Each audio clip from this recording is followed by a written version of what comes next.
You know? So now, radical used to be really crazy, but now they're saying anything that, if you can show Islam, if you look even Muslim too much, if a woman's wearing a hijab, she must be a radical Muslim. If a guy's got a beard, he must be a radical Muslim. We don't have it that bad in the United States, but in Europe it is pretty bad. And I've been to Europe and I can tell you, it is pretty bad. It is pretty bad. It is seen as very radical. But the question is why?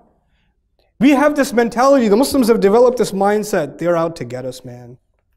These kuffar, man, they hate us. They keep making these cartoons against us. They keep doing this propaganda against us. They hate everything about Islam. They're coming after this, that, the other. They. We don't have any time to look in the mirror. You know, the prophets, I told you, alayhim salatu wasalam, were also made fun of. I told you that. The Sahaba were also made fun of. وَيَسْخَرُونَ مِنَ الَّذِينَ آمَنُوا. It's in the Quran. They make fun of those who believed.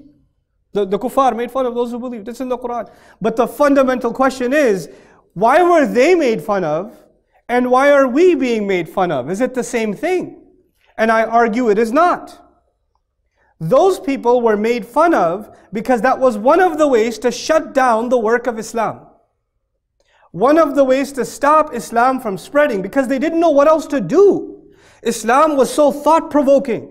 Islam was so eye-opening. Islam called for justice. It questioned injustices happening in that society. And people were gravitating, young people, old people were gravitating towards Islam. And they didn't know how to stop it. So they came out with the tactic of calling the messenger a liar, and that didn't work. Alayhi salatu wassalam.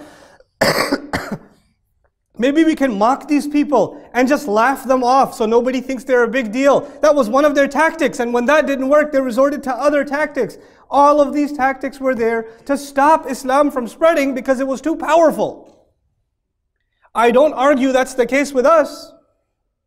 I argue the ridicule is being made of Islam because of how Muslims appear. What Muslims have become. How we carry ourselves. What our societies look like. What our streets look like in our neighborhoods. What our homes look like. What our businesses practice are like. What our governments are like. If you want to look at examples of corruption, if you want to look at the exact opposite of a civilized society, travel to the Muslim world. Much of it. Hard for us to even be civilized in the parking lot of a masjid, for God's sake. The only time we're organized is when we have to be organized in sufuf, when salat is called. But outside of that, forget about it. Forget it. The worst kinds of just basic human decency we don't possess. We don't possess it. What is Muslim civilization? We love quoting our history.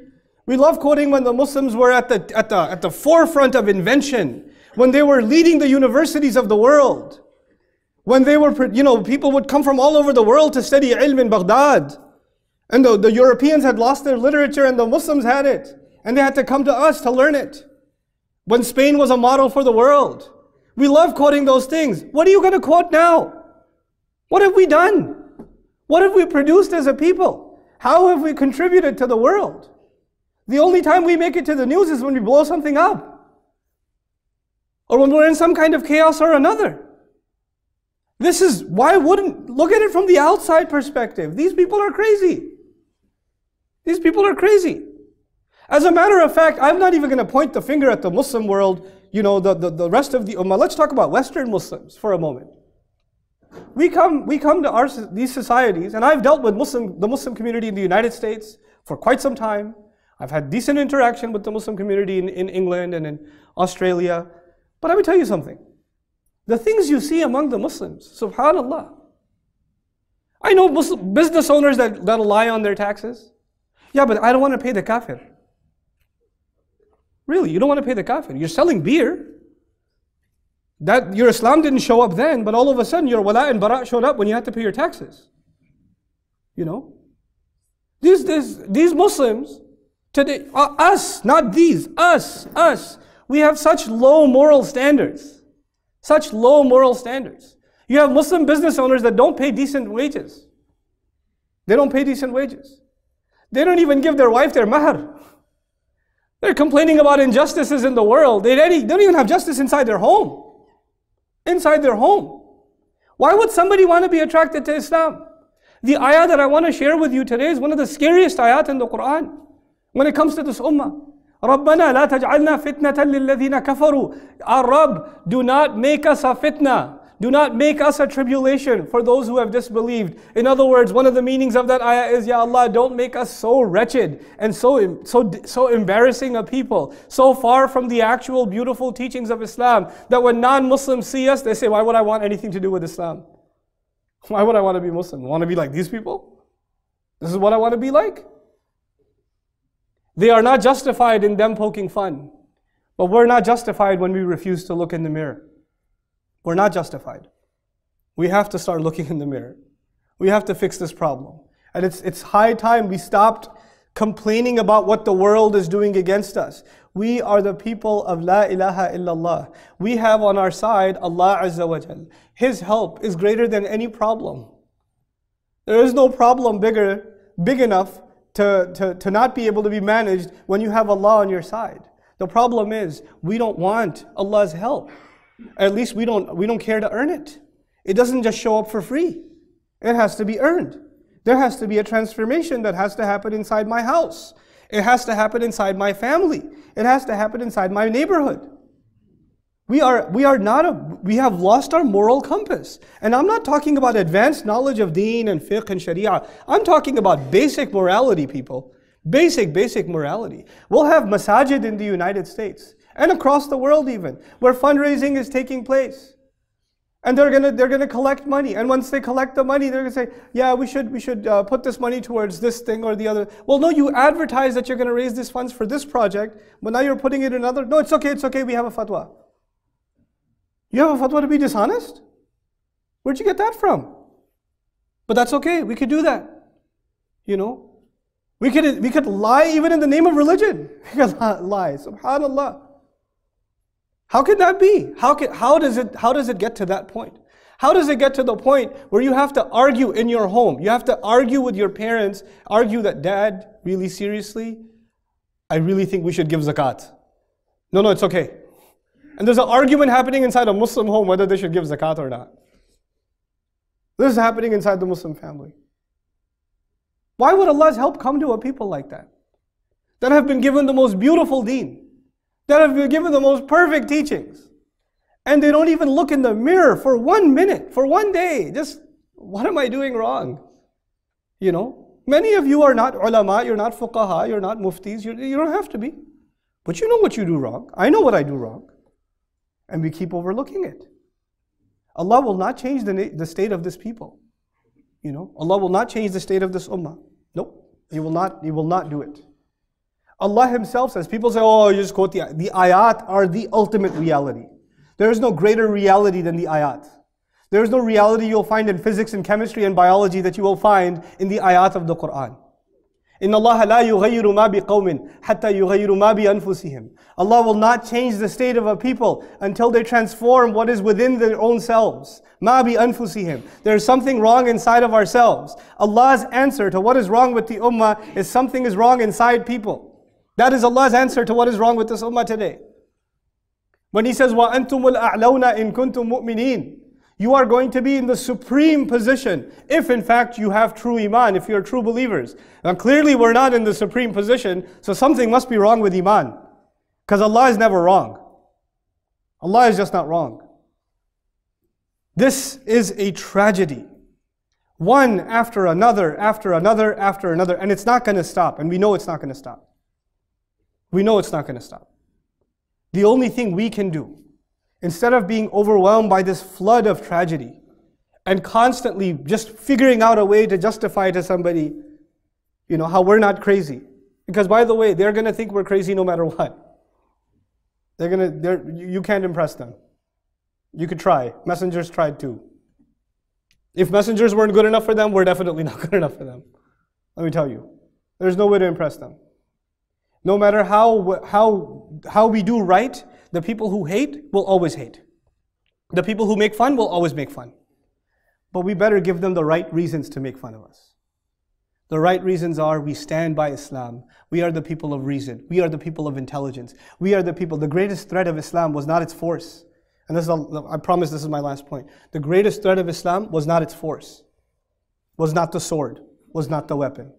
The greatest threat of Islam was the power of its ideas and how it challenged injustice head on and how it questioned the integrity of other philosophies, other ideas. How can you think like that? How can you act like that? How can you judge like that? أَمْ لَكُمْ كِتَابٌ فِيهِ تَدْرُسُونَ أَفَلَا تَعْقِلُونَ. Why don't you think? How do you make your decisions?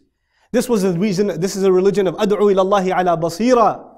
I call to Allah with eyes open, a religion of thought. We are no longer a thoughtful people, so Islam is no longer. What we think this, the threat of Islam in the West, the threat of Islam is its militancy. The militancy is nothing.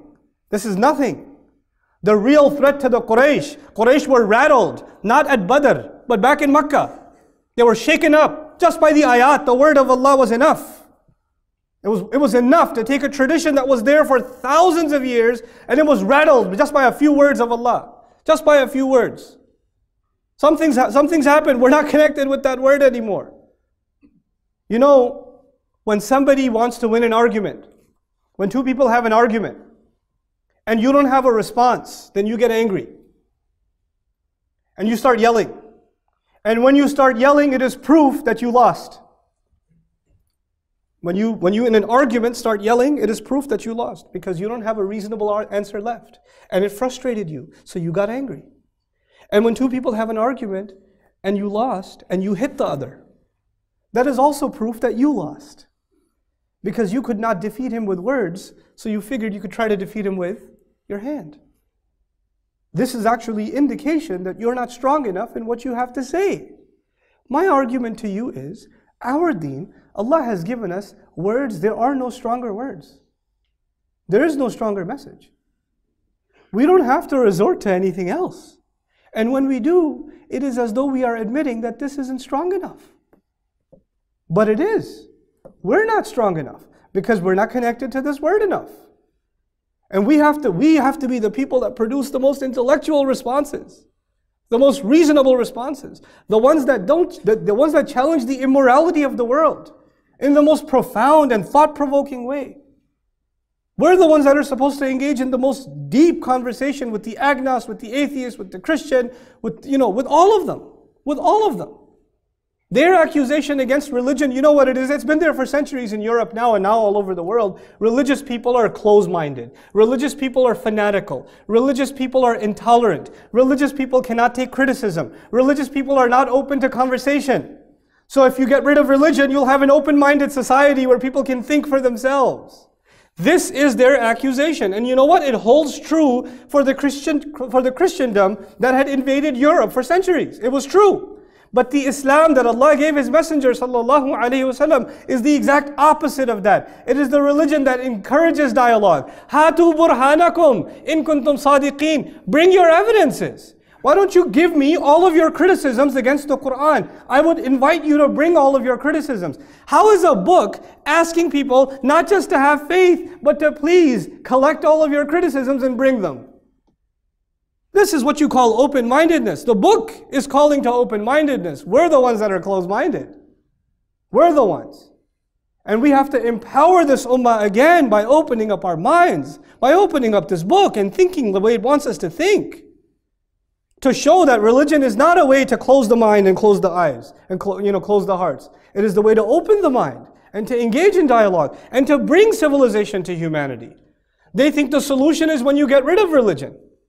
And we're saying the solution is when you bring the true religion. Yes, false religion will bring oppression.